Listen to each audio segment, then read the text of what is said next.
Hello everyone, in this video I'm going to discuss how to prepare NET psychology syllabus in minimum time period. तो it is not possible although to cover the complete syllabus because जितना भी आप पढ़ लें कहीं ना कहीं से ऐसे टॉपिक से क्वेश्चन आ ही जाते हैं जिसके बारे में आपने कभी सुना नहीं होता है. Okay, so you have to be prepare for this and for such question your approach must be on common sense, presence of mind and elimination method. So in this video I will discuss how to do smart study with less effort which could lead you to maximum gain. So first of all I will say that do not study unit wise like unit 1 पढ़ा फिर उसको prepare किया फिर unit 2 पे गए, इस तरह से ना करें. Just approach the syllabus as a whole. तो इसके लिए आप सबसे पहले अपनी जो भी बेसिक बुक आप प्रेफर कर रहे हो इधर सिसरेली, बैरन और एटकिंसन एंड हिलगार्ड, आप उसको पूरा अच्छे से कवर करें और उनमें से ही नोट्स बनाएं. नोट्स भी बहुत ही क्रिस्पी बनाएं और बहुत ही मतलब सिर्फ डेफिनेशन लिखें और कीवर्ड्स के नोट्स बनाएं.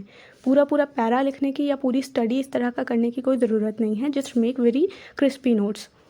देन सिसरेली में देयर आर 16 चैप्टर्स. तो अगर आप एक दिन में एक चैप्टर भी करते हैं तो 16 डेज़ में आपका हो जाएगा. तो आप ये स्टार्ट फरवरी के मंथ में ही आप सिसरेली या जो भी बेसिक बुक आप ले रहे हैं उसको पूरा कवर करने की कोशिश करें अलॉन्ग विद नोट्स. नोट्स बहुत शॉर्ट बनाएं, बहुत लेंदी ना बनाएं. ओके, उसके बाद प्रीवियस ईयर क्वेश्चंस देखते जाएं जस्ट कि आपको आइडिया होता जाए कि कहाँ कहाँ से किस तरह से क्वेश्चन फ्रेम होते हैं और कौन से टॉपिक से क्वेश्चन आ रहे हैं. ओके, और नोट्स बनाने के लिए आई विल सजेस्ट कि आप 10 सेपरेट रजिस्टर लें फॉर 10 यूनिट्स. ठीक है, एक ही रजिस्टर में सारे नोट्स को ना बनाएं. इससे बहुत इजी रहेगा रिवीजन के टाइम पे और कोई हौच पौच नहीं होगा. ओके, एंड अलॉन्ग विथ सिसरेली या जो भी आप बेसिक बुक ले रहे हैं उसके अलावा स्टैटिस्टिक्स और रिसर्च के लिए हम अलग से पढ़ते हैं. तो स्टैटिस्टिक्स के लिए आप एस के मंगल या गैरट कुछ भी रेफ़र कर सकते हैं और रिसर्च के लिए भी ए के सिंह या कुठारी में से.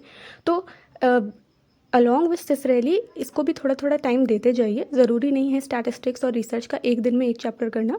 तो आप थोड़ा थोड़ा टॉपिक वाइज उसको कवर करते जाइए इन फेब्रवरी इट्सेल्फ. तो ये आपका फेब्रवरी का टाइम टेबल होना चाहिए कि जस्ट मेक अ बेसिक या जितनी भी आपकी जो भी नेसेसरी या फाउंडेशन जो चीज़ें हैं उसको आप कवर करते जाएं. Okay, then in March you have to do previous year questions, वो भी 2013 से 2018 तक की. क्यों? क्योंकि ये क्वेश्चंस रिलेटिवली 2019 के बाद से पैटर्न चेंज हुआ है. तो आप पहले 2018 तक की आप क्वेश्चंस को कर लें. इससे आपका कॉन्फिडेंस बिल्टअप होगा और जो भी चीज़ें आपको नहीं आई या कुछ चीज़ें हैं जो अभी भी आप कहीं मिस्टेक करे हैं तो वो अपनी मिस्टेक्स चेक करिए. ठीक है, जो भी कॉन्सेप्ट आपको नहीं आ रहा है उसको दोबारा से रिवाइज़ करिए और जो चीज़ें भी आपको टर्म्स या कुछ भी प्रीवियस ईयर क्वेश्चन में मिल रहा है उसको आप अपने नोट्स में ऐड ऑन करते जाइए. जैसे कोई टर्म आपने पहली बार सुना और उसको आपका वो कॉन्सेप्ट नहीं पता है तो आप दोबारा से उसको पढ़िए चाहे बुक से या इंटरनेट से और उसको अपने नोट्स में ऐड करते जाइए. ओके, और अगर इस टाइम पे भी आपको लगे कि आपको दोबारा से बेसिक बुक को दोबारा पढ़ना है या उस चैप्टर को तो आप वो भी इस वक्त कर सकते हैं. Okay, and apart of that I have also made a video on additional resources कि आप बुक्स के अलावा और क्या चीज़ें रेफ़र कर सकते हैं. तो आप वो वीडियो देख सकते हैं. तो वो टाइम भी आपका यही है. आप GRE के मॉडल पेपर इस वक्त सॉल्व कर सकते हैं. अगर आपको कोर्सेरा से कोर्स करना है तो वो भी कर सकते हैं और जिस आपके बारे में बताया था तो वो सब आप इस टाइम पीरियड पे कर सकते हैं. तो आपको हर चीज़ का एक टाइम मैनेज करना होगा कि आज के दिन आपको इतने प्रीवियस ईयर क्वेश्चन करने हैं, इतना GRE के पेपर करने हैं. ठीक है, इतने एडिशनल नोट्स बनाने हैं प्रीवियस ईयर क्वेश्चन से. तो ये सब आपको इस टाइम पे मैनेज करना पड़ेगा. Okay, and one more important thing is कि आप डिस्कशन करते रहें. आप प्रीवियस ईयर क्वेश्चन करेंगे तो ऑफकोर्स बहुत सारी चीज़ें आपको फंसेंगी, आपको नहीं आती होंगी. So at this point of time discussion on doubts is very important. इसके लिए चाहे तो आप एक ग्रुप बना लें या एक फ्रेंड को रख लें और डेली बेसिस पे अपने डाउट्स डिस्कस करते रहें. इससे क्या होगा कि आपका पर्सपेक्टिव चेंज होगा. आप क्वेश्चन को एक नज़रिए से नहीं कई नज़रिए से देख पाएंगे. सो ये बहुत बड़ा बेनिफिट होता है डिस्कशन का और चीज़ें याद भी रहती हैं. कुछ चीज़ें आप उनको समझाओगे, कुछ आप उनसे समझोगे. तो ये बहुत बेनिफिशियल होता है to do discussion. So this is all about in March के प्रीवियस ईयर क्वेश्चन करने हैं और प्रीवियस ईयर क्वेश्चन से गलतियाँ अपनी पहचाननी हैं, जो आपकी कमियां हैं उनको दूर करना है और जितनी भी आपको नई चीज़ें मिल रही हैं उसको अपने नोट्स में ऐड ऑन करना है. तो ये आपका मार्च का टाइम रहेगा. ओके, अप्रैल में आप 2019 और 20, ठीक है, ये 2 साल के जो पेपर हैं वो चेंज हुआ है पैटर्न सिंस 2019 से. तो आप वो चीज़ यहाँ पे कर सकते हैं. So April will be the time of making yourself prepare according to the new pattern, क्योंकि आपने ये देखा होगा कि अब जो 2019 के क्वेश्चन हैं that are more dynamic, practical and applicative in nature. Okay, तो इसके लिए आपके लिए इंपॉर्टेंट है कि आप जून दिसंबर 2019 का पेपर और सितंबर 2020 का पेपर, ये 3 पेपर को अपना बेस बनाएं, और ये आपको हेल्प करेंगे कि आगे जो अब 2021 में जो पेपर आएगा वो किस तरह का आएगा. ओके, सो 2019-20 के जो पेपर थे उनको बार बार पढ़ें, क्वेश्चंस किस तरह से फ्रेम किए गए हैं, क्वेश्चंस का नेचर क्या है, ये सब देखें और ये एनालाइज करें कि 2019-20 का जो पेपर था वो 2018 और उससे पहले के पेपर से डिफरेंट कैसे है. और 2019-20 में भी ये एनालाइज करिए कि जून 2019 का पेपर कैसा था, फिर दिसंबर 2019 का में कैसा चेंज आया, और फिर सितंबर 2020 का कैसा था. ओके, सो इससे ये समझने में हेल्प होगी कि अब 2021 में जो पेपर आने वाला है वो कैसा होगा. ओके, तो उनमें से भी आप क्वेश्चंस उठाएं और उस क्वेश्चंस को पढ़ें. प्रीवियस ईयर क्वेश्चन सॉल्व करने का तरीका जो है वो that is I am telling कि आप क्वेश्चन पढ़ें और उसके बाद वो जिस टॉपिक से आया है just go and read that topic, और उसमें से बहुत शॉर्ट सा एक जो आपको लगे कि हाँ इससे मुझे हिंट मिल जाएगी इस टॉपिक की, बस उतना आप नोट डाउन कर लें. ठीक है, तो ये बहुत ज़रूरी है.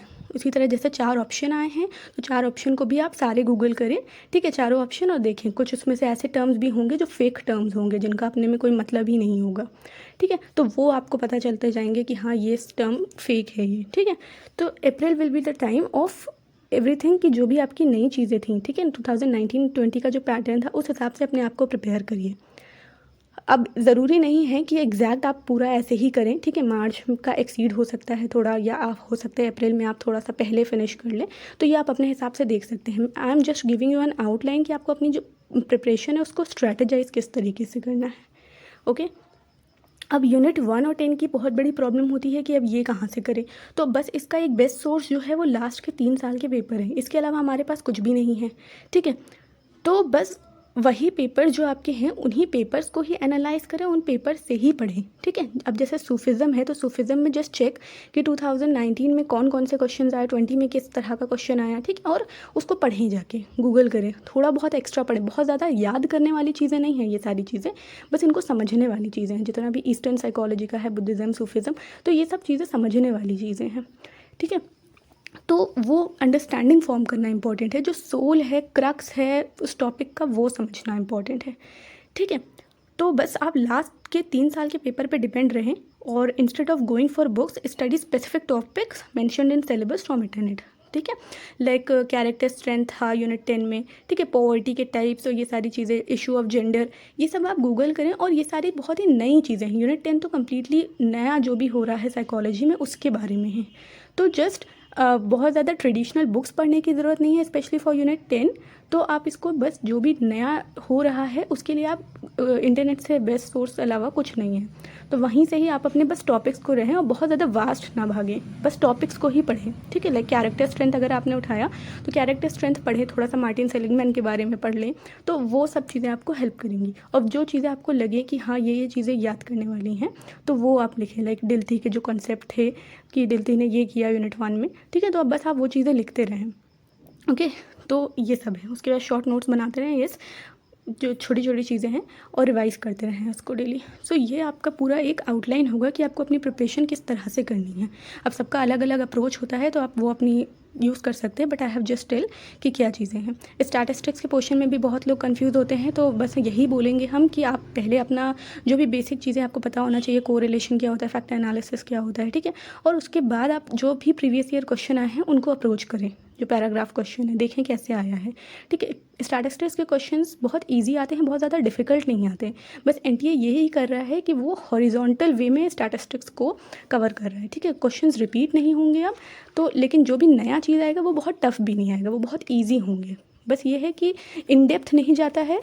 ठीक है, जो क्वेश्चंस होते हैं वो इन डेप्थ नहीं होते हैं, बस हॉरिजॉन्टल वे में उसको कवर कर रहे हैं एनटीए. ठीक है, सो बस इतना ही है. बहुत ज़्यादा आपको पैनिक होने की ज़रूरत नहीं है, जितना आप कर सकते हैं उतना करें और बहुत आराम से चिल होकर पढ़ाई करें. ओके, टिप्स की बात अगर हम करें तो क्योंकि जो साइकोलॉजी का पेपर है तो हम बहुत ज़्यादा इस पर ये नहीं कह सकते कि किस तरह का आएगा, थोड़ा बहुत मतलब अनप्रेडिक्टेबल कह सकते हैं।